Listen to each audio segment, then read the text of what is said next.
Well, it's Groundhog Day. Again. And that must mean that I am Professor Robert E.G. Black, and this is the Groundhog Day Project. It's one of those infinite time loop situations you might have heard about. It's a thing where the same day keeps happening. Time.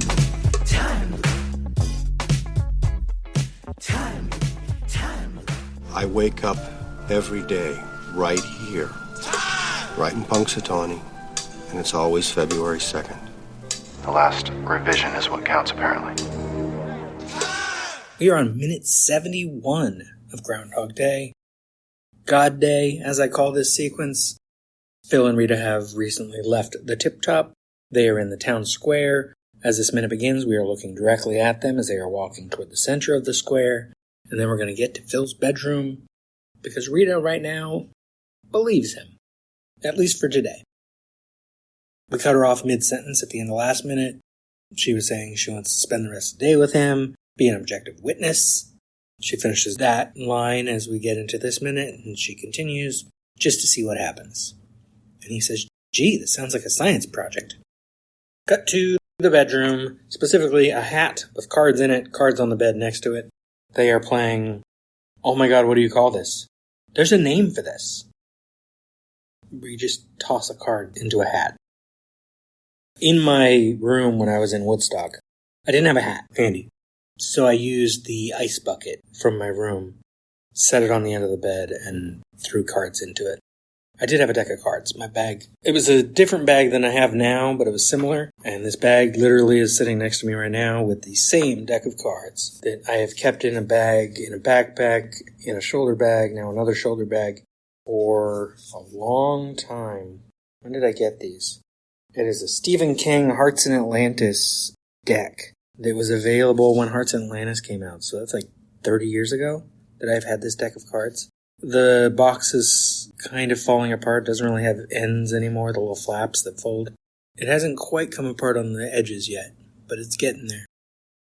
But this deck has been through a lot. It's been on camping trips. It got thrown into an ice bucket in Woodstock, Illinois. And it stays in here in case I'm ever just, stuck somewhere. I have something to do. I get stuck in an elevator and then my phone dies. I got a deck of cards in my bag. The other thing about the cards you should know, if you go back to my blog, every card in a regular card deck has an equivalent in a tarot deck. And so I basically read Phil's cards layout here as if it was a tarot reading and got into what each card meant and how we could interpret it in terms of what's going on with Phil and this place in the time loop. I don't remember any of the details on that one anymore, but you can go find those blog entries sometime 2013 to 2014, that first year of the blog. It's like 3 entries, I think, on tarot. Rita is throwing cards as well, so is Phil. He's like, concentrate. You gotta want it. You gotta want it, Rita. She misses. Oh, come on. It's more in the wrist than the finger. It's just gotta... And he does this great little noise. This is a little wrist motion. I'm not good at throwing cards, by the way. I had a student several years ago who was really good at throwing cards. Not like Ricky J levels or whatever, but pretty good on the aim. It's more on the wrist than the finger. It's just gotta be the hat. Come on, go, be the hat.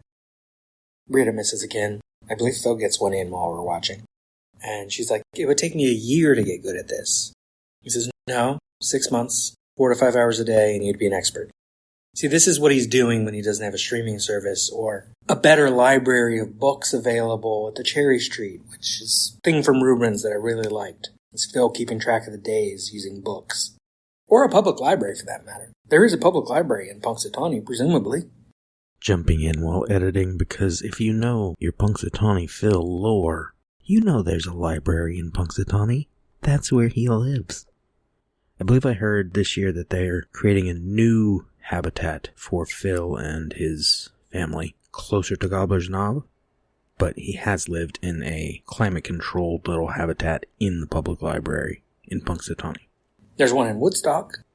It's about a mile or so west of the square. I walked there and back. I looked around in the library. They had a large groundhog display upstairs and a small one downstairs. And I think now their displays actually expanded. Was it last year? The year before? I still follow some Woodstock stuff online. That should be fun to go back there again. See how it feels different over a decade later. It's Rita's time to over-enunciate something, or enunciate something weirdly. Because she's like, is this what you do with eternity? Eternity. Eternity. I mean, it's good to pronounce the letters that are there, but... Oh no, I've reached the point in season 3 where I'm going to complain about Rita. She only bought into Phil's time loop because he said she looked like an angel, and she's like, oh, that's right, I do. I do look like an angel. Like, anyone can know the lake house thing and the spot where I used to hide. And I like the thighs of perfectly roasted chickens.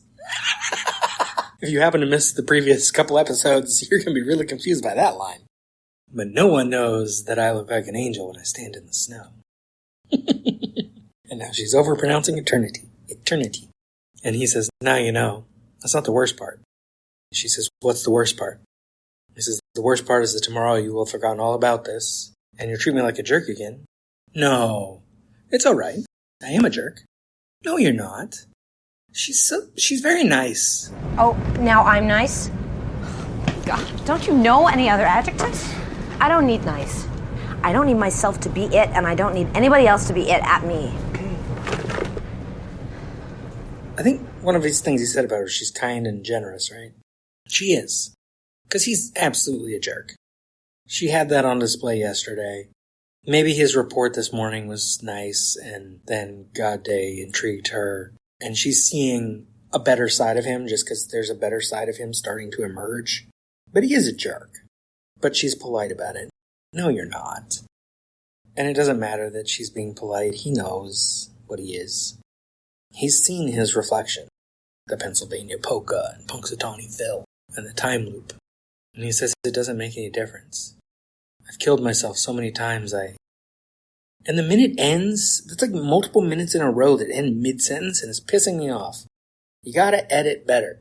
Filmmakers, do more like, is it Pi? That divides evenly into segments of 3 minutes, 14 seconds. I know this because when I first started doing movies by minutes, my son was considering doing one about Pi. And if you divide the movie that way, it actually gets very clean divides at almost like scene breaks. It gets clean divides at lines, I think, and it comes out even at the end of the film.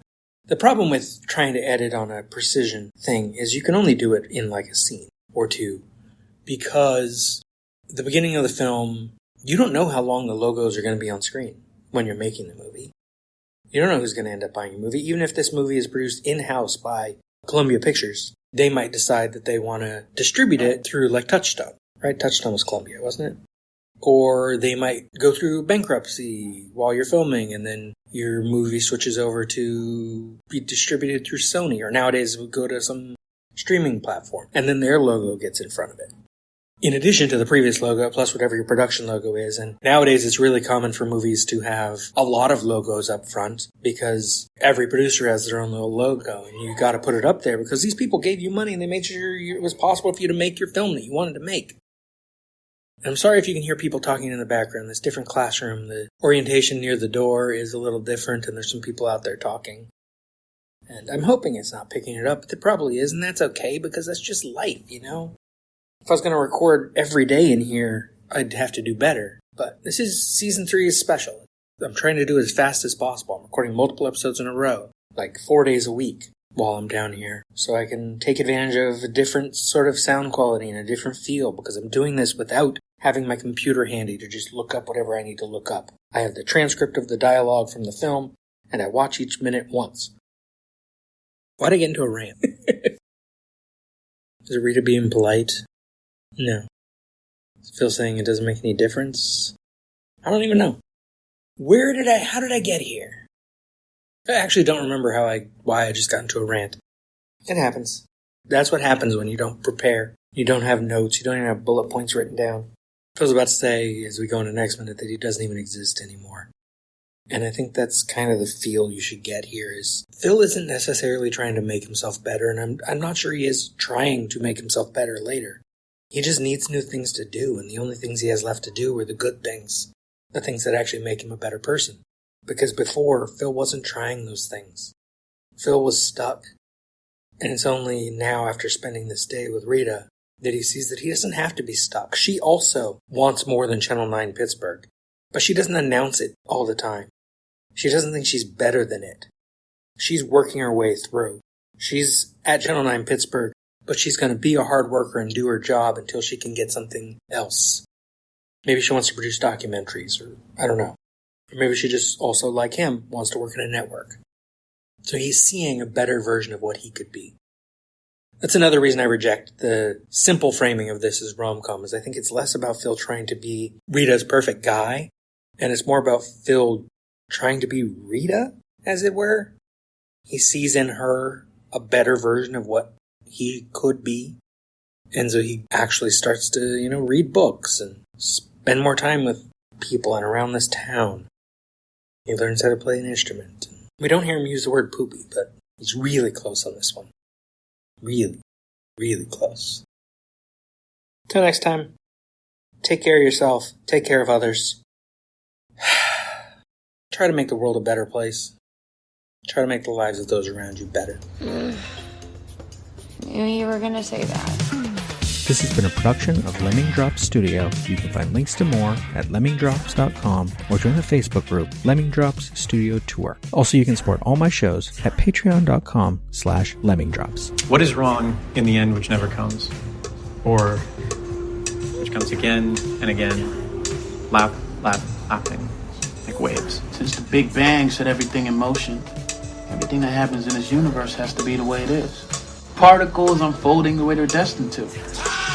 How do you sleep at night? You've never seen Groundhog Day? Yeah, Groundhog Day is not a documentary. Remember when Groundhog Day was just a movie?